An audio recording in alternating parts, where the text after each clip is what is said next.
Hello again, Bud Verfaillie here. By now, we are really getting to know each other. Let's take a look at our brief relationship thus far. On the first video, you learned about 401k plans coming under attack and how business owners are being targeted by legal predators. The unfortunate part, this is being instigated and fueled by the media, 60 Minutes, Time Magazine, and Forbes. As you may have realized, it won't be long before the onslaught of radio and television ads seeking plan participants to sue their plan trustees for cash rewards. Much of this calamity is actually justified because the vast majority of plans are riddled with high costs, poor performance, and gross compliance deficiencies. On the second video, Ashley introduced you to the employer report card. On the third video, I walked you through the importance of the comprehensive compliance assessment. Today, I'm going to discuss the 22 best practice standards for persons who have been entrusted and have the legal responsibility for managing someone else's money. That's you.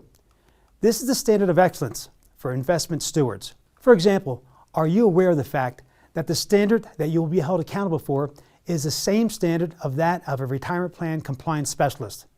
The guy that we talked about earlier that got the boot, or is going to get it now, probably never told you this. Now you might be asking, what are the standards that I should be using for managing my company's retirement plan? Well, the Center for Fiduciary Studies is the global authority on foundations, trusts, endowments, and retirement plans. They have identified 22 best practice standards. If you can document that you have implemented these standards in your company's retirement plan, then you would have taken tremendous strides in completing your compliance responsibilities as a plan trustee or plan administrator. By the way, I guarantee you that most plans are not following these 22 standards, and that's where we come into play. Each principle is supported by ERISA, legislation, case law, and regulatory opinion letters. The technical editor for these best practice principles is the American Institute of Certified Public Accountants. The AICPA wanted to adopt a uniform standard on how all retirement plans would be judged. If this booklet is new to you, which it shouldn't be, this should trigger an alarm that should sound off by screaming, "What standards are being used to manage my current plan?" Let me read you a statement from the AICPA. The Personal Financial Planning Division of the American Institute of Certified Public Accountants has served as the technical editor for the Prudent Practices for Investment Stewards. The AICPA's participation in the development of the handbook is intended to promote and protect the interests of the consumer public and to perpetuate the delivery of competent and objective investment advice. This handbook will serve as a foundation for prudent investment fiduciary practices. It provides investment fiduciaries with an organized process for making informed and consistent decisions. The investment practices and criteria contained within this handbook have been reviewed in detail by the Fiduciary Task Force of the AICPA's Personal Financial Planning Executive Committee. The Executive Committee has reviewed the work of the task force and approves their conclusions. So let me illustrate one of these 22 principles. It's actually principle 2.6, which talks about the investment policy statement. It gives the definition of the investment policy statement. It says the preparation and maintenance of the investment policy statement is one of the most critical functions of the investment steward. The IPS is a formal, long-range strategic plan that allows the steward to coordinate the management of the investment program in a logical and consistent framework. So it gives the 2 pages of definitions. It gives the 7 criteria on why it's important. It gives the ERISA statutes on why it's required, all the case law that's been written, all the regulatory opinion letters.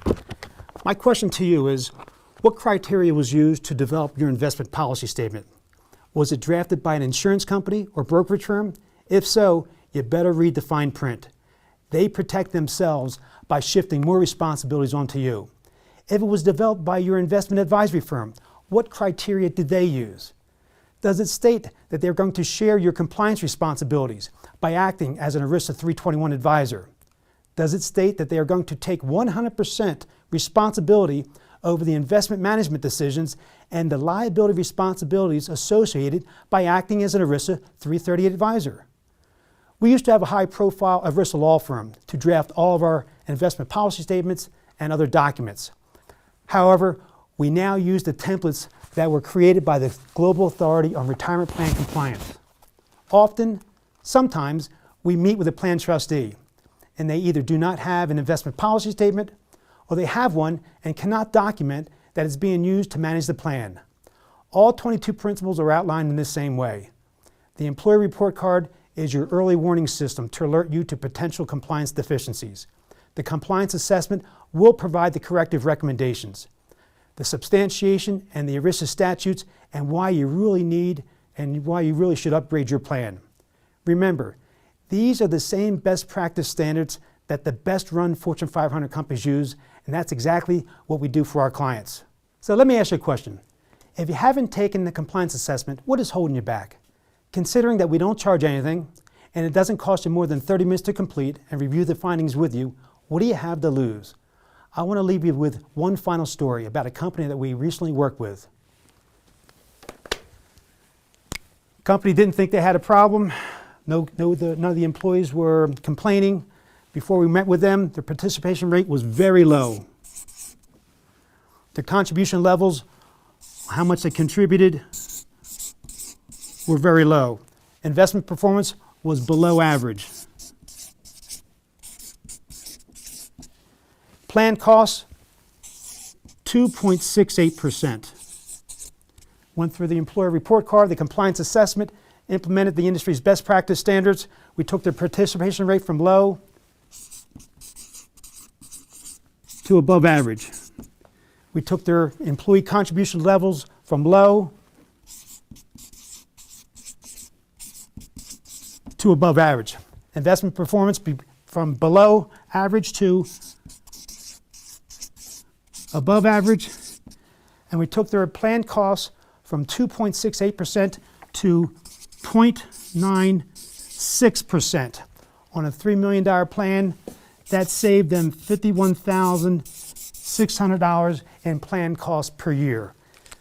Now they're a much happier plan. I'm assuming, since you have watched up to this point, that you have discovered that your 401k plan is most likely a mess.